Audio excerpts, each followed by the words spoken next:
Students, आपकी जो 7th class की साइंस है उसको अगर आप इंडेक्स में देखें तो जो चैप्टर्स हैं वो 3 हिस्सों में डिवाइड किए गए हैं। फर्स्ट पोर्शन जो है वो बायोलॉजिकल पोर्शन है, स्टडी ऑफ लिविंग थिंग्स का है। फिर जो सेकंड पोर्शन है वो केमिस्ट्री का डिवाइड है।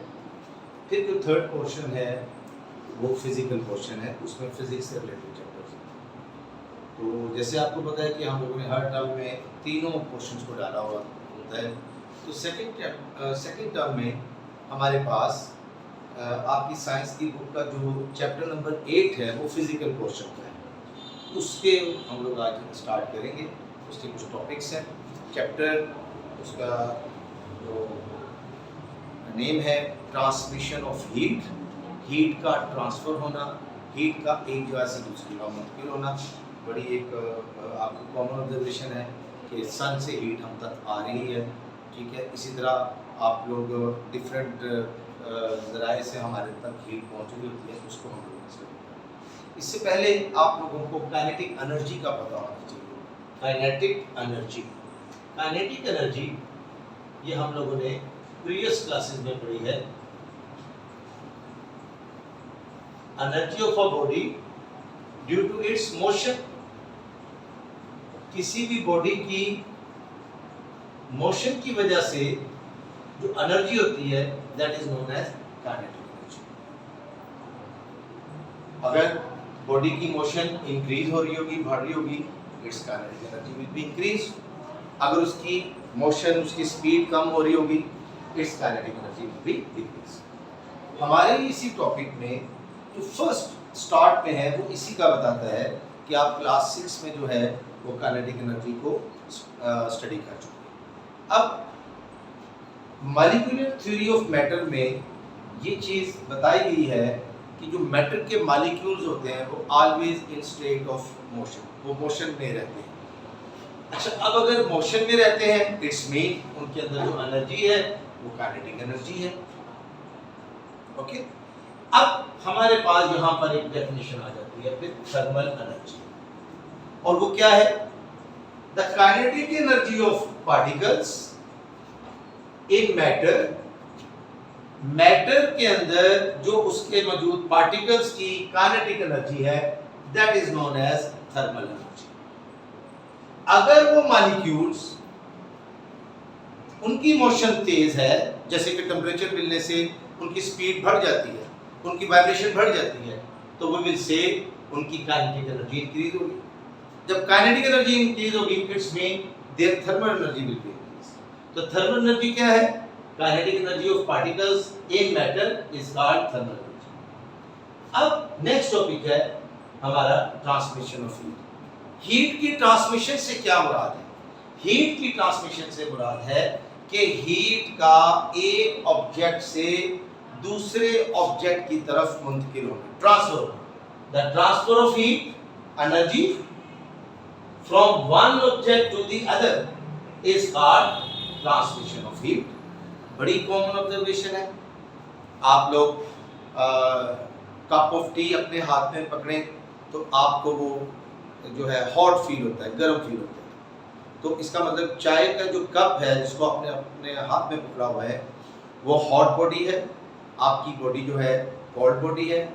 Heat will transfer from hot body to cold body. Heat body, heat कहाँ से कहाँ ट्रांसफर होती है? Hot body to cold body.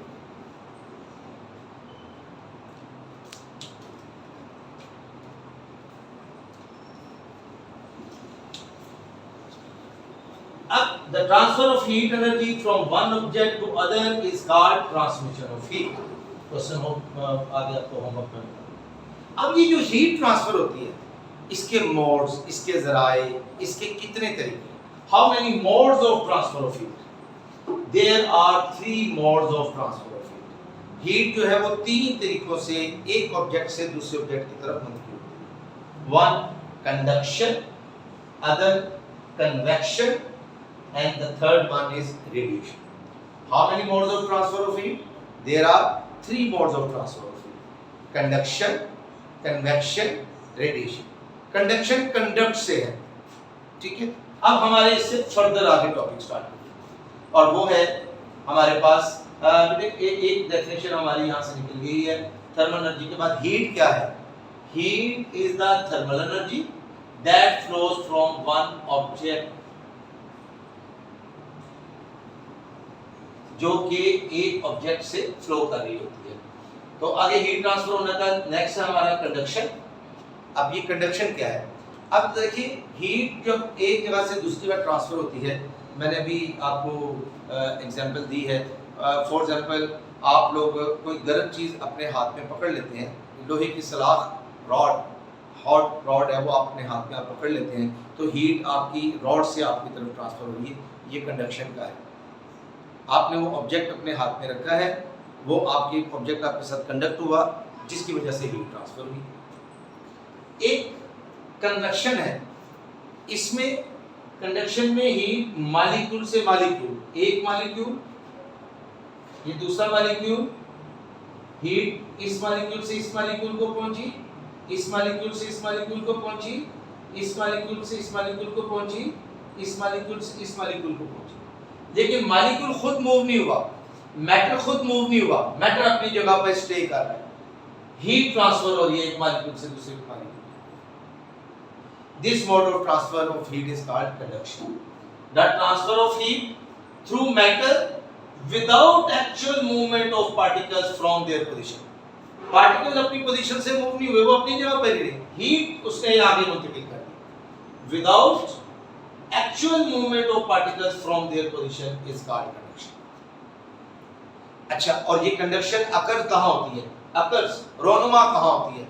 किन मैटर्स में होती है? कंडक्शन अकर्स इन सॉलिड्स, ये सॉलिड्स में होती है, लिक्विड्स में and gases, but solids usually conduct heat better than liquids और गैसेस। लेकिन जो सॉलिड है वो लिक्विड और गैसेस के मुकाबले में सॉलिड में ये कंडक्शन ऑफ हीट ज़्यादा होती है। आगे आपकी बुक में डायग्राम भी बनी हुई है कि आपको उन्होंने दिखाया हुआ है, ये आप खुद भी एक एग्जांपल कर सकते हैं कि कैंडल है या आपके घरों में गैस ओवन होते हैं, आप अपने हाथ में स्पून रखिए, उसका एक एंड जो है वो शोले की तरफ रखिए, दूसरा एंड आपने पकड़ा हुआ है। आपको शुरू में ये एंड जो है वो गर्म फील नहीं होगा, लेकिन आहिस्ता आहिस्ता क्या होगा, हीट इसको मिलती जा रही है, ठीक है, इसकी मॉलिक्यूल्स की काइनेटिक एनर्जी इंक्रीज होती जा रही है। वो एनर्जी ये मॉलिक्यूल उससे अगले अपने नेबरिंग मॉलिक्यूल को पहुंचा देता है, वो उससे अपने नेबरिंग मॉलिक्यूल को पहुंचा रहा है। ये मैटर यहीं पर ही है। हीट आगे ट्रांसफर होती कुछ देर बाद आपको ये एंड जो है वो गर्म महसूस होना शुरू हो जाएगा, फिर उसकी मजीद हीट जो है वो बढ़ती जाएगी। तो इस मेथड में जिसमें हीट मैटर एक मॉलिक्यूल से दूसरे मॉलिक्यूल्स को पहुंचे लेकिन मैटर खुद मूव ना करे, that mode of transfer of heat is known as conduction. आज का हमारा ये टॉपिक जो है वो यहाँ तक क्लियर हो गया। नेक्स्ट टॉपिक इंशाल्लाह कन्वेक्शन और रेडिएशन।